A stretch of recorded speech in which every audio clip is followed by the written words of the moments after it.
y la causa principal sería la presencia de Staphylococcus aureus. También estaría presente, o podría estar presente, Pseudomonas o Cándida. Recuerden que una endocarditis puede haber una infección polimicrobiana, muchos microorganismos. El SIDA, la presencia de VIH, no influencia la etiología.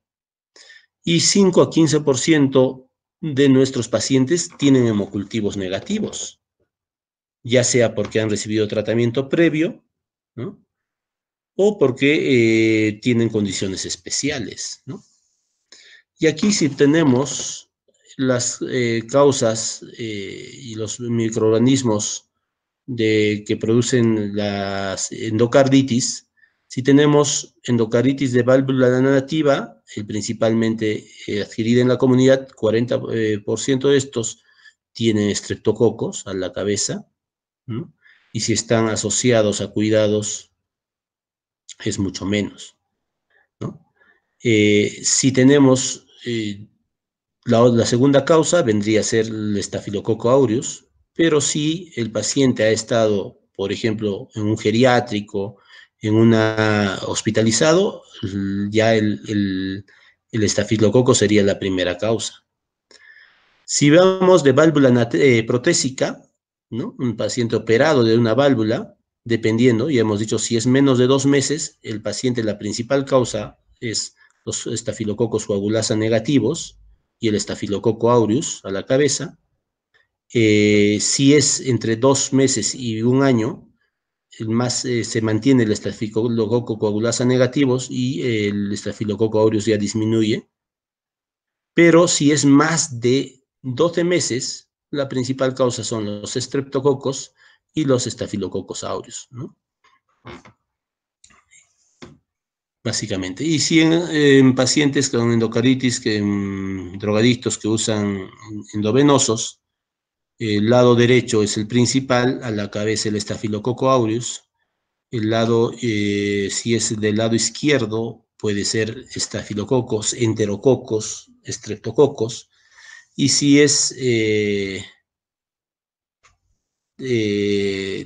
en este caso también, si es del lado izquierdo, hay que pensar en polimicrobianos, en cándida, en gram negativos, como hemos estado mencionando anteriormente.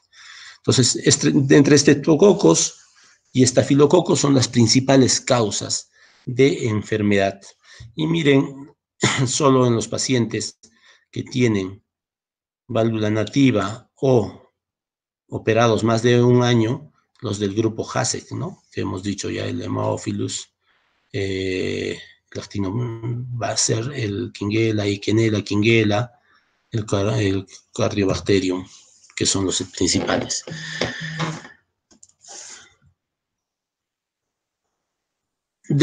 Si hay un endotelio sano, si tenemos un paciente que está sano, no debería haber adhesión bacteriana, ¿no? Pero si hay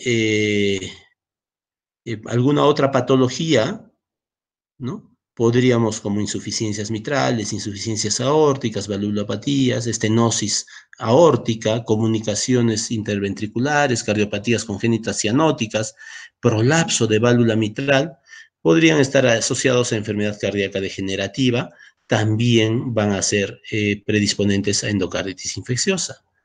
Y los estados de hipercoagulabilidad, especialmente para endocarditis marántica.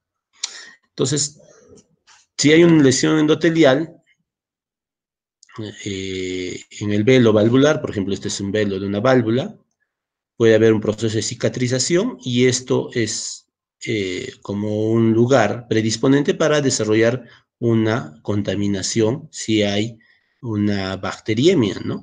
Y esto va a producir la vegetación, ¿no?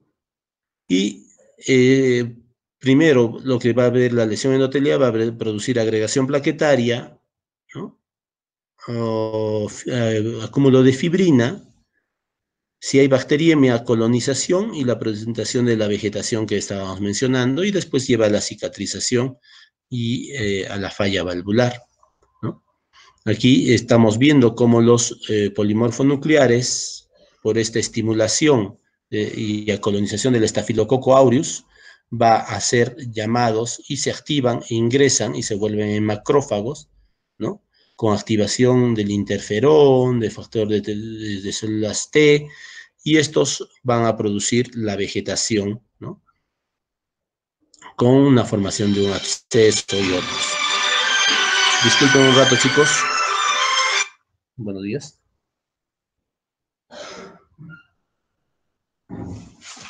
Caballero, llámeme en media hora, estoy en una reunión, por favor. Y esto va a producir, pues, la producción de estos abscesos y de estas vegetaciones, ¿no? Entonces, nuevamente, aquí vendría a ver la fisiopatología, la lesión endotelial, hay factores hemodinámicos traumáticos, se forman inmunocomplejos, hay depósitos de fibrina, hay una endocarditis trombótica, pero todavía no está no bacteriana, porque solo son fibrina y plaquetas, ¿no?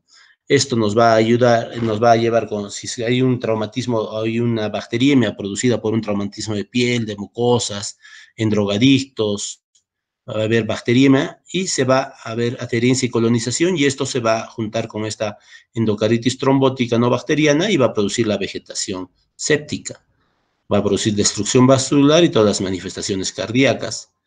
Y si hay bacteriemia persistente, va a haber esplenomegalia, inmunocomplejos, vasculitis, glomerulonefritis, manifestaciones extracardíacas, puede haber embolia pulmonar o sistémica, presencia de aneurismas micóticos, metástasis sépticas y estas manifestaciones extracardíacas.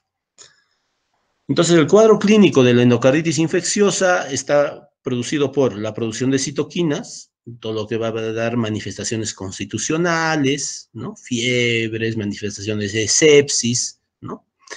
La otra, el cuadro clínico depende del daño de las estructuras cardíacas, y ahí van a ver los soplos cardíacos, las manifestaciones de falla valvular, de insuficiencia cardíaca. La otra manifestación vendría a estar relacionado con la embolización de fragmentos de la vegetación, que pueden ir, si es del lado derecho, hacia pulmón, hacer tromboembolia pulmonar, hacia el cerebro, accidentes cerebrovasculares, ¿no? Y otras manifestaciones. Va a depender del cuadro clínico de la bacteriemia, con sepsis y de la sepsis producida, y de la injuria tisular por depósito de inmunocomplejos o respuestas inmunes o depósitos de antígenos bacterianos.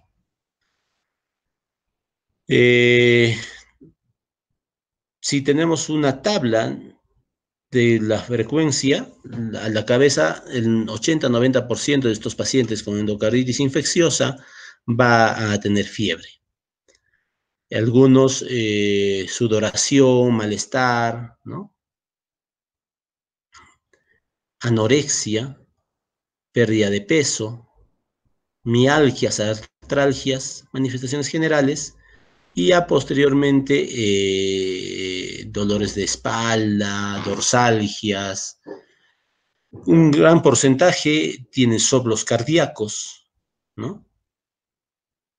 Puede haber asociado a fenómenos embólicos, esplenomegalia, manifestaciones neurológicas, manifestaciones periféricas como los nódulos de Osler en los pulpos de los dedos, las manchas de Janeway, las hemorragias subconjuntivales, las manchas de Roth, petequias, ¿no? El último caso que he visto es un paciente hace más o menos un año que hemos visto con endocarditis infecciosa y con todas estas manifestaciones.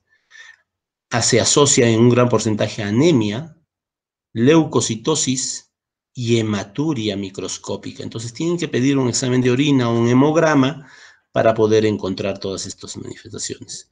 La elevación de la velocidad de eritrosedimentación y la proteína C reactiva están incrementados en más del 90% de los casos. Puede haber inmunocomplejos circulantes, ¿no? Y algunos como el factor reumatoideo, ¿no? El soplo hemos dicho que se manifiesta en gran porcentaje de los pacientes. El soplo generalmente los que se hacen son soplos de insuficiencia por destrucción valvular, ¿no? Insuficiencia mitral, insuficiencia aórtica a la cabeza. Si inicialmente se aparece en un 30-85%, al final de la endocarditis, en casos finales, estadios finales, casi se presenta en un 85%. Se asocian casi a una mitad a una insuficiencia cardíaca por disfunción valvular. Recuerden que la endocarditis infecciosa afecta más la insuficiencia aórtica más que la mitral. Puede estar asociado a miocarditis, ¿no? O a fístulas intracardíacas. También puede haber signos de congestión, ¿no? Y edema agudo de pulmón. El diagnóstico se hace mediante ecocardiografía, es uno de los factores que vamos a ver, criterios diagnósticos mayores, y la presencia de abscesos, e incluso acá aparece una ruptura, una fístula que existe entre la aorta y el ventrículo derecho.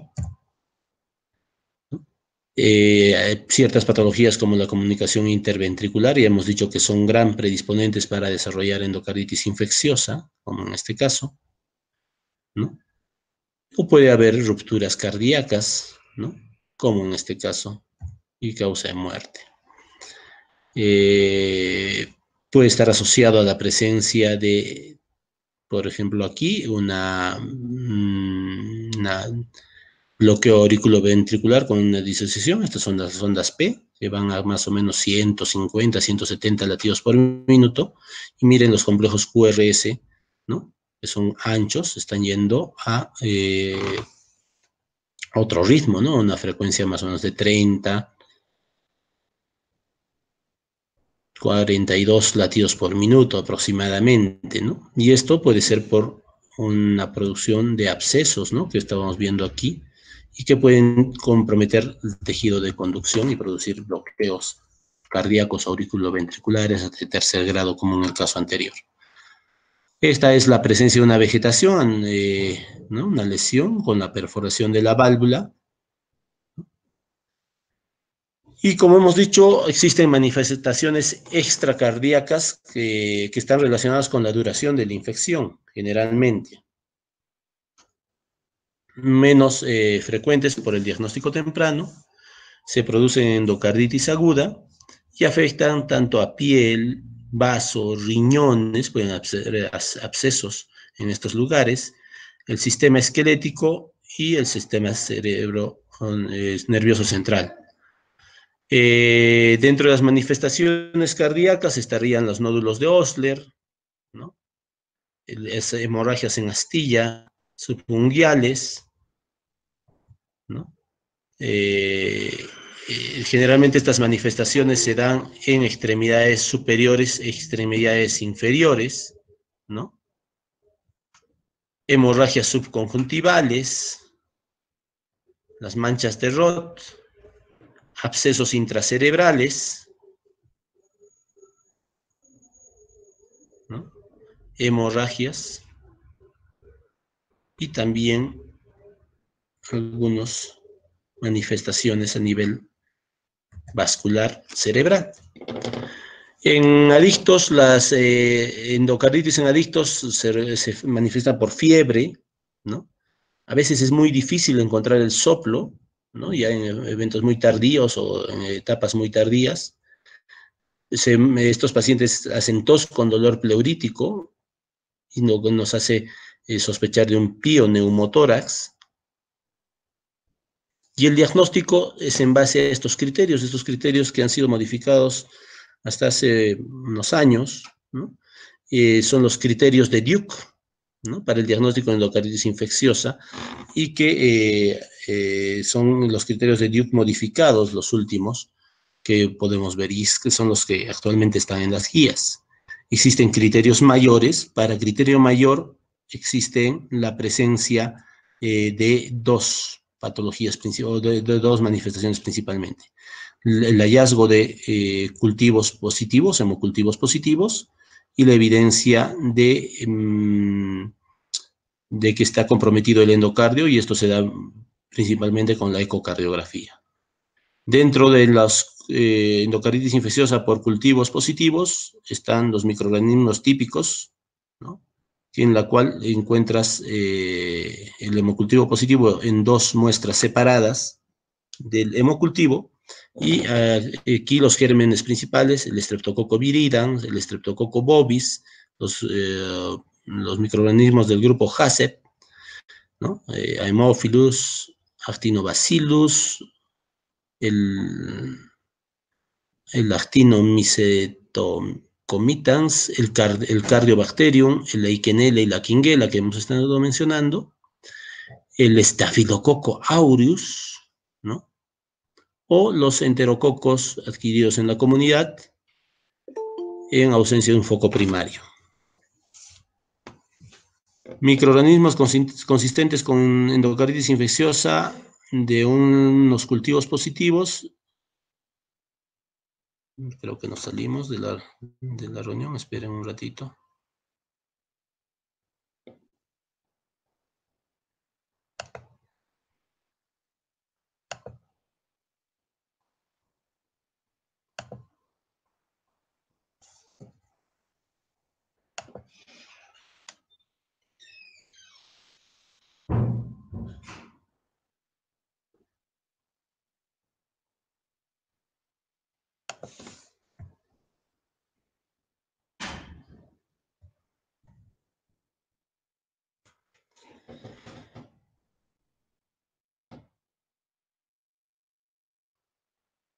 Y microorganismos, no tengo mi puntero.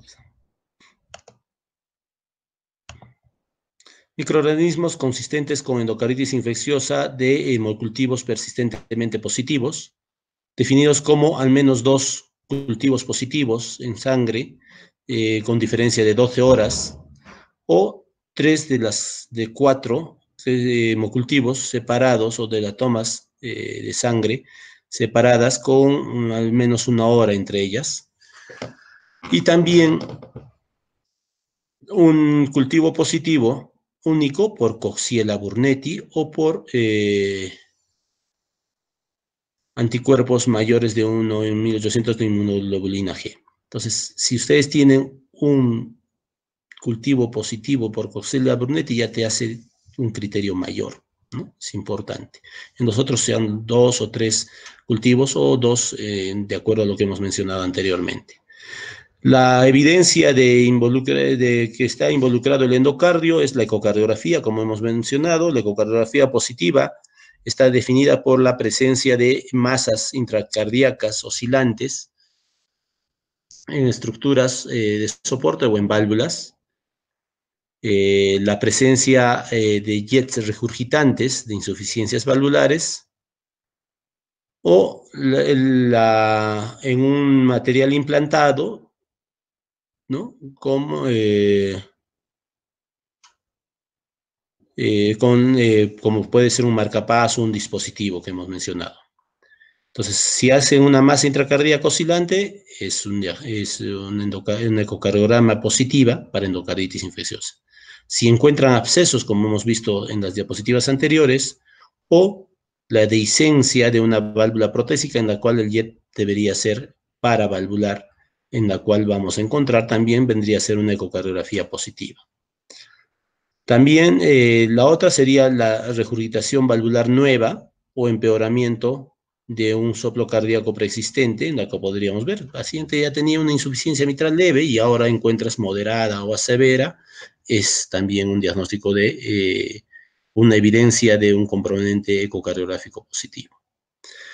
Entonces, estos son los 2 criterios mayores, y los criterios menores son la predisposición o enfermedades cardíacas predisponentes, el uso de drogas endovenosas, la fiebre más de 38 grados centígrados, los fenómenos vasculares, ¿no? Embolismos arteriales mayores, infartos sépticos, aneurismas micóticos, hemorragias intracraneanas, hemorragias conjuntivales, o las lesiones de Janaway en extremidades. Los fenómenos inmunológicos, como la glomerulonefritis, los nódulos de Osler, estos en los pulpejos de los dedos que hemos dicho, las manchas de Rotz en fondo de ojo, o los factores reumatoideos positivos son criterio menor. Y otro criterio menor es la evidencia de microbiológica, ¿no? Positiva, en sangre con un cultivo que no cumple los criterios mayores, que no son estos gérmenes, ¿no? Y con una evidencia serológica de infección activa con un microorganismo consistente con endocarditis infecciosa. Esa también tendría que ser un criterio menor, ¿no? El diagnóstico, entonces, lo vamos a hacer. Diagnóstico definitivo de endocarditis infecciosa, por criterios, son los microorganismos demostrados en estos hemocultivos, ¿no?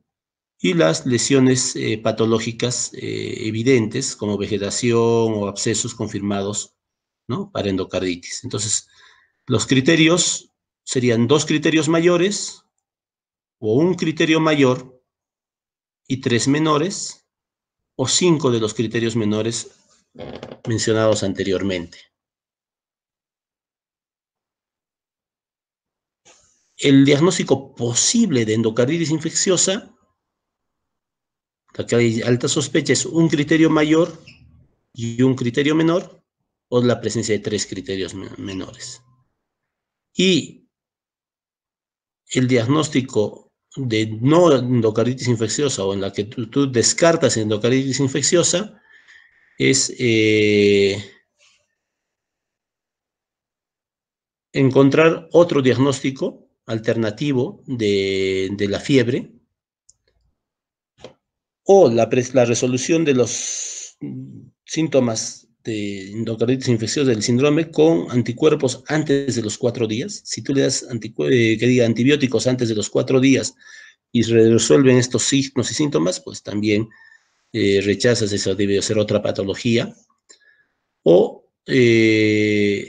no hay evidencia patológica de endocarditis infecciosa en la cirugía o en la autopsia, si en caso que haya el paciente fallecido, o que no cumplan con los criterios de diagnóstico de endocarditis infecciosa. Miren aquí una vegetación, esto es una ventrículo izquierdo, esta es una ecocardiografía transesofágica, en la cual ven aquí la válvula aórtica, y aquí hay una masa en la aurícula izquierda, una vegetación móvil, ¿no? Con un jet regurgitante y una fístula entre la aorta y la aurícula izquierda, con esta vegetación que se mueve, ¿no? O aquí otra ecotransesofágica, en la cual ven una vegetación grande dependiente de la aorta, ¿no? La ecocardiografía es importantísimo en endocarditis infecciosa, y miren los niveles de evidencia y las recomendaciones, clase 1, 2, ¿no? Entonces, se recomienda una ecocardiografía transtorácica como técnica de imagen de primera línea cuando se sospecha de endocarditis infecciosa. Entonces, tienen sospecha y hay que hacerle ecocardio. Se hace la transesofágica si es que hay alta sospecha clínica y la transtorácica sale normal. Y se repite los 7 o 10 días, sea la transtorácica o la transesofágica, en caso el resultado inicial sea negativo, pero permanece la alta sospecha de que tiene este paciente endocarditis. Entonces hay que repetir a la semana. Se considera una transtorácica y una transesofágica en la mayoría de los pacientes adultos con posible endocarditis infecciosa, incluso cuando la ecocardiografía transtorácica es positiva, por su mejor sensibilidad y su precisión. Entonces, a todos los que ya tienen transtorácico positivo, deberíamos realizarle una transesofágica. Ahora, esto puede cambiar y va a cambiar definitivamente con muchos cuidados con esto del coronavirus o COVID-19, ¿no? La transesofágica no es aconsejable en pacientes con una transtorácica negativa de buena calidad y que tenga baja sospecha clínica de endocarditis. Entonces, si el paciente tiene baja sospecha y tienes una transtorácica y que ha sido de buena calidad y no encuentras nada, pues no tienes que hacerle ya transesofágica. Hay que hacer un seguimiento durante la terapia con estas ecocardiografías, ¿no? Y podemos utilizar intraoperatoria, en los casos de que se recomiende la cirugía, o cuando la terapia ha finalizado, ¿no? Las 4 o 6 semanas de antibiótico, hay que repetirle para finalizar la terapia. Si hay sospecha de una endocarditis infecciosa, hacerle una transtorácica. Si la válvula protésica tiene dispositivo intracardíaco, llevarlo a transesofágico. Si la transtorácica es de mala calidad, llevarlo a transesofágico. Si la transtorácica es positiva, se ve vegetación, hay que hacerle un transesofágico. Si la transtorácica es negativa, o sea, el ecocardio le hacen negativa, y la sospecha es clínica, se mantiene y es alta, hay que hacerle transesofágico, pero si es baja, hay que parar y no, el paciente se descarta la posibilidad de que tenga una endocarditis.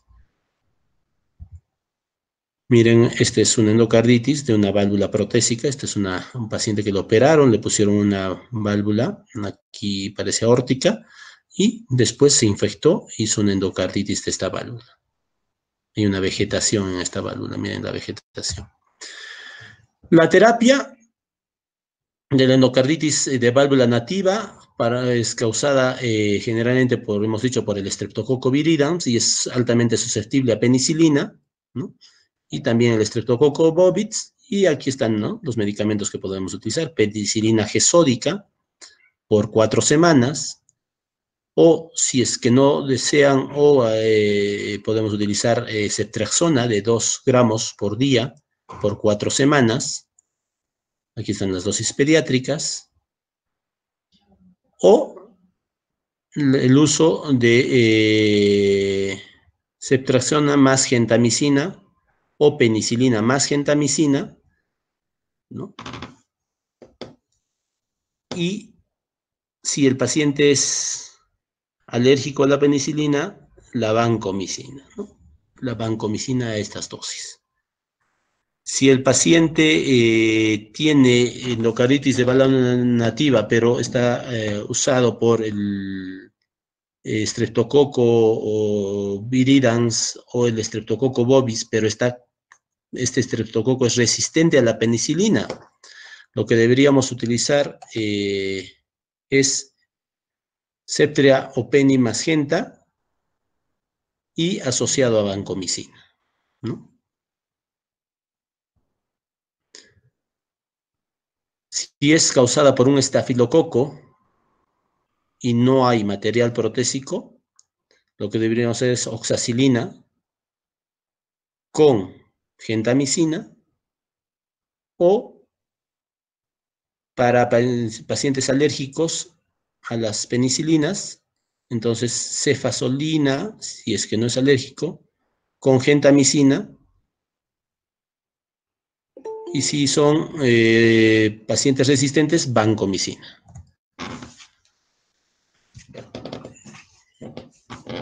Si hay una terapia de válvula protésica causada por estafilococo, ahí está la oxacilina más rifampicina más gentamicina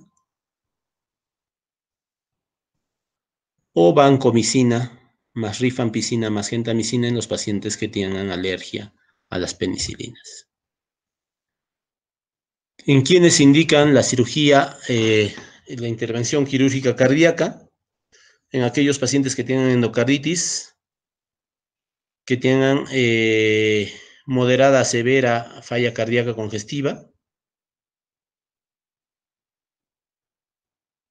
que haya una prótesis valvular inestable parcialmente, que haya una persistencia de la bacteriemia después de una terapia óptima antimicrobial de 4 a 6 semanas, si se ha perdido la efectividad antimicrobiana, ya sea hongos, endocarditis por brucela, si tienes Staphylococcus aureus, endocarditis de válvula protésica con una complicación intracardíaca, debe ser operado, y el reemplazo de una válvula después de una terapia óptima, ¿no?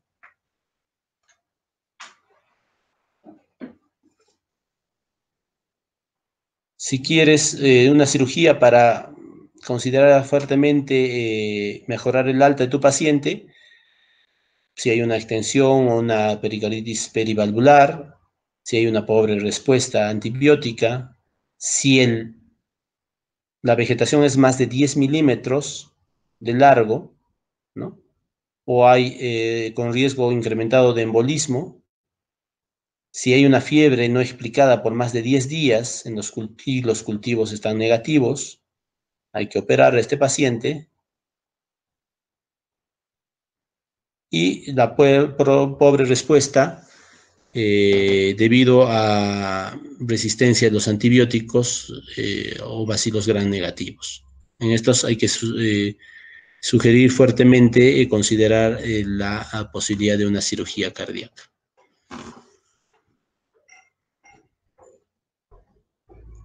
El tratamiento, ¿no? En emergencia, el mismo día, si hay una insuficiencia aórtica, entonces hay que intervenir, ¿no? Inmediatamente. Si hay una ruptura del seno de Valsalva o hacia el lado derecho o una ruptura del saco pericárdico, esta es una cirugía de emergencia.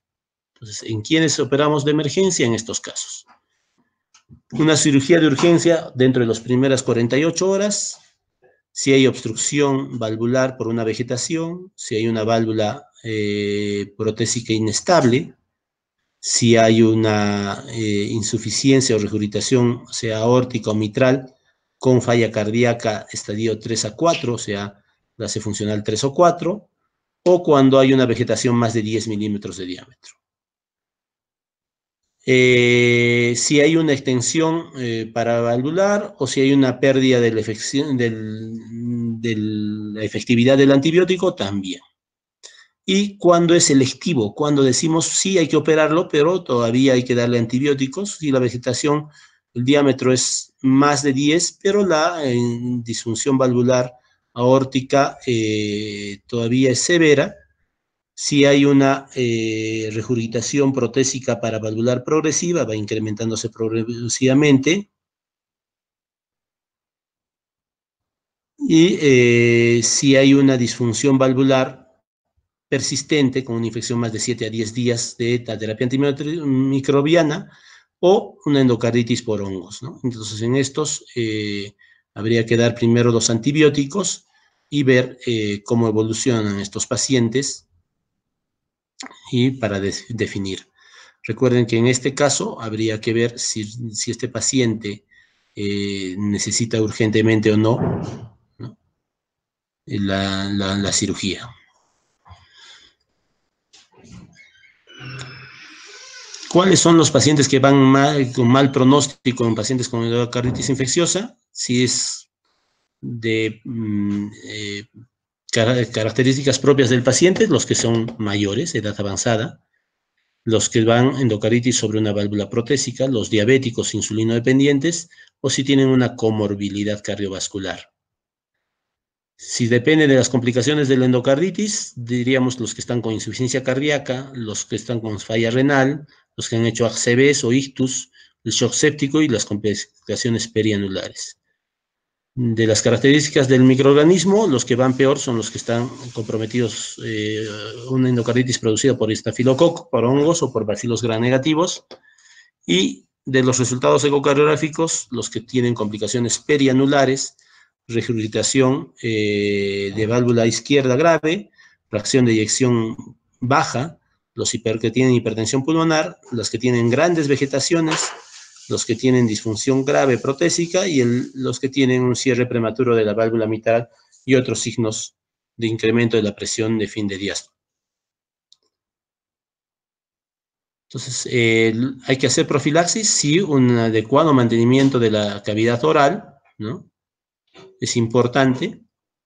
En estos pacientes de alto riesgo de lesiones cardíacas que tienen, hay que desarrollar endocarditis profilaxis o profilaxis para endocarditis, ¿no?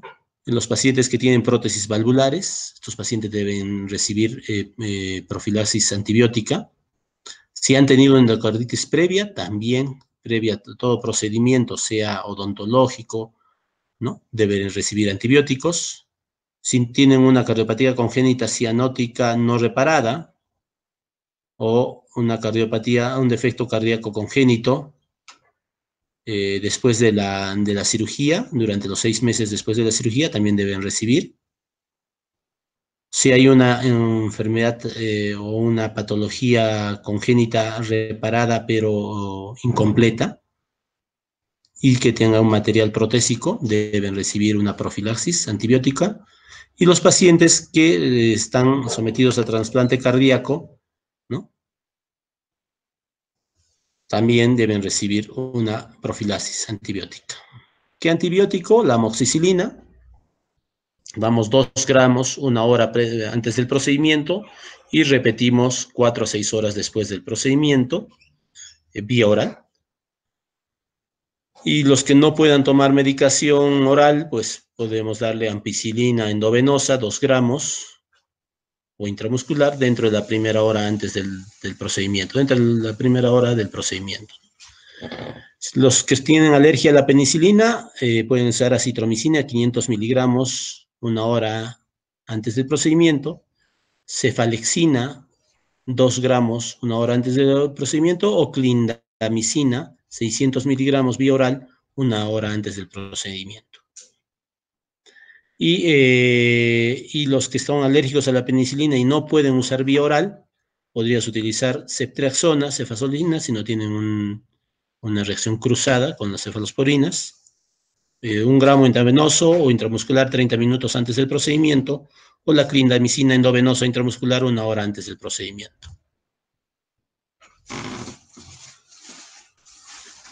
Si va a ir a un procedimiento dental de riesgo, dosis única, 2 gramos de amoxicilina o ampicilina vía oral, o 600 miligramos de